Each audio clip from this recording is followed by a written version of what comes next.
looking ahead at SMU, what did you like what you saw out of Charlotte, and what do you think you need to fix going into Again, resiliency, playing together is what I really liked. I mean, we all year long, when the back's been against the wall, we've come out of there swinging, come out of there fighting, and did what we had to do to win games, all except for one or two. But we did a good job of that. We're playing together as a team. When things aren't going great, there's no pointing fingers on the sideline. There's no arguing on the sideline. There's none of that stuff going on. And if we can be resilient and play together, we're going to be just fine. I thought we slept-walked through had a good first drive, and then I thought we slept-walked through the next 3 or 4 drives. And that's unacceptable, that we can't do. So we woke up, snapped back into it, and I think after that we went 6 out of 7 scoring drives. But we do that against another opponent, this week's opponent. We're going to find ourselves in a hole that we might not be able to get out of. Now, how do you think these different scenarios of the way you guys have had to win and being down, being up, has helped prepare the team for any situation that may arise? Yeah, the only thing we can't, I tell them all the time, the only thing we can't correct on Sunday is a loss. So we got to find a way to win. Every game is going to be different. We're dealing with 18 and 22-year-old college kids. I know some people out there in the world think these guys should be right every single time, but we keep in mind they're 18 and 22-year-old college kids. So every single game is different. Every single drive is different. I relate it to my golf game where every single shot is independent from the one before it and the one after it, and that's the way the games work. So you try and be consistent. We've talked plenty about how to be consistent, but if we continue to fight through and be resilient and come out on the winning end, we're going to be in good shape, and that's why I keep talking about being resilient. So does that help us? Yes. I think, like I told the offense on Sunday, we're doing a really good job of answering the call on certain drives. We're not doing a good job of putting our foot on the throat in certain drives. So when we have a chance all year long, we've had a chance to put teams away. I don't think we've done a great job of that. We've let them hang around, we let them in the game, and we find a way to win in the end, which is good result. But when we have a chance to go up 2 scores, 3 scores, we got to do that. We got to do a better job of that.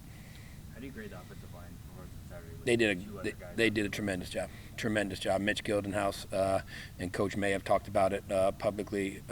We do a young guys scrimmage every Sunday night to get young guys true live reps. And Mitch played in that scrimmage on Sunday night.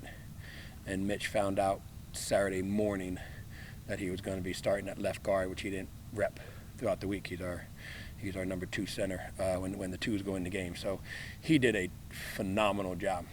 Mitch Gildenhouse did. The offense line did a good job. That's a good defense personnel that we played right there. Number 0 and number 11 are really good pass rushers.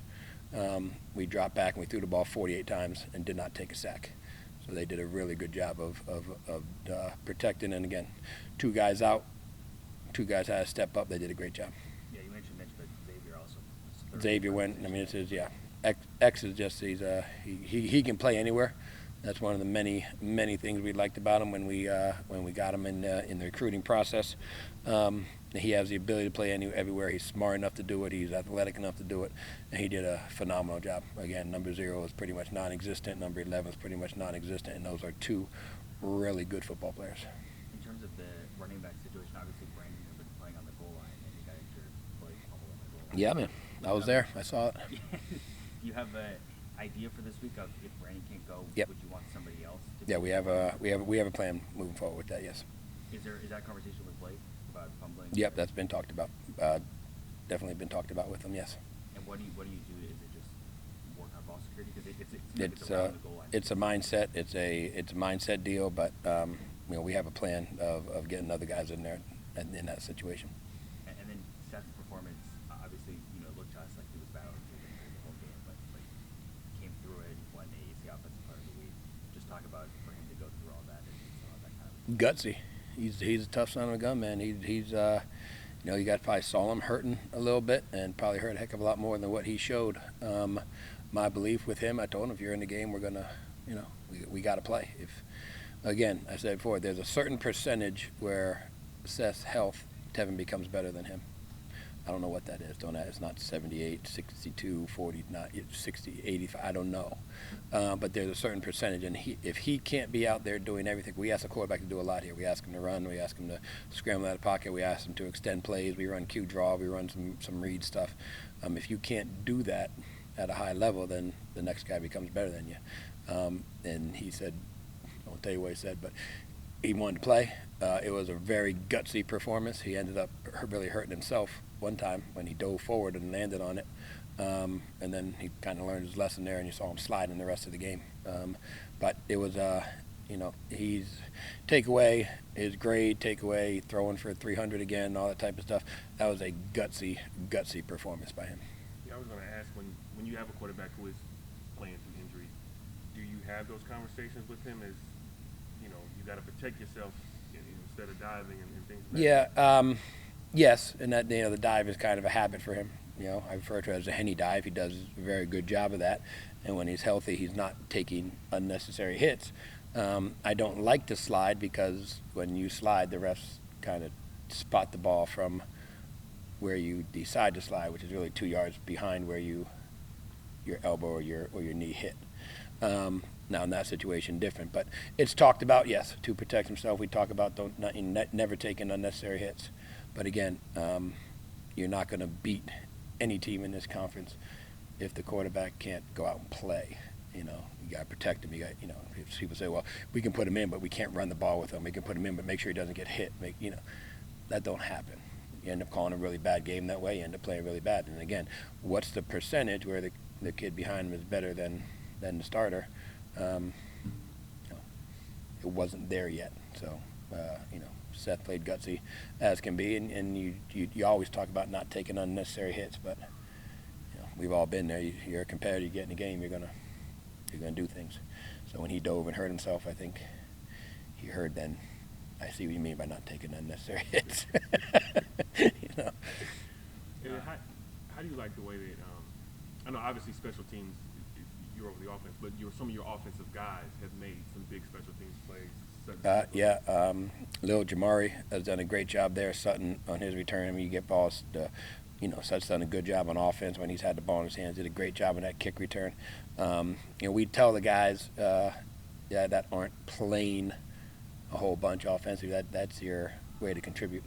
And the guys who take pride in that and practice that, and the guys who go meet with Coach White throughout the week, those are the guys that it gets you on the field, gets you on the bus, it gets you on the field, and it lets you play games and all that. So they've done a really good job. Lil Jamari is the one guy that I think of off the top of my head, but Brandon Thomas is out there playing a lot of special teams. Obviously, Sut's returning. All the tight ends that just go to work every single day. They're out there on the special teams doing stuff, and to me, that's a big piece of it. That's huge. What do you see from that SMU defense? What's that? What do you see out of that SMU defense? What kind of challenges are That's SMU defense, yeah.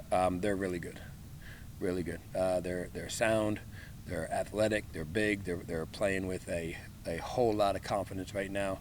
I'm not a big rankings guy, but they're a top 15 defense in the country. They don't have a true weakness. The work's going to be cut out for us, and they're really good on the other side of the ball too. And this defense knows that, so they can play with a little more confidence and a little more aggression at times. Because of what they can do on the other side of the ball, what they have the potential to do on the other side of the ball. So they're built from the front back, defensive line, really good players, linebackers, athletic, physical players, secondary. They don't put their secondary in bad situations too much. They try and keep things in front of them, change up the coverages from time to time or different ways to get to the same coverage. But they're a very, very good defense. We're going to need to play a phenomenal game to battle. When you have a field goal kicker like Tanner, who you can count on to make that field goal he did against Charlotte, how does that impact your play calling late in the game when you know that you have Yeah, Tanner's my guy, man. He's tough as nails. He's one of the, and this isn't something you say about kickers all the time, he's one of the toughest kids we got in the team. And I feel good if Tanner's, I feel better. I'm not a special teams guy, and I don't coach him at all. But I feel better when his back's against the wall than if it's a field goal from in the first quarter. You know what I mean? So again, it's easy to say after he makes it, but I felt very confident with him, especially in the position we got him in.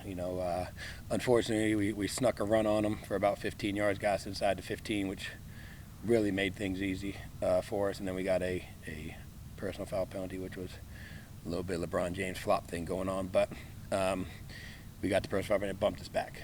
We kind of put him in a bad situation because that was a deep kick.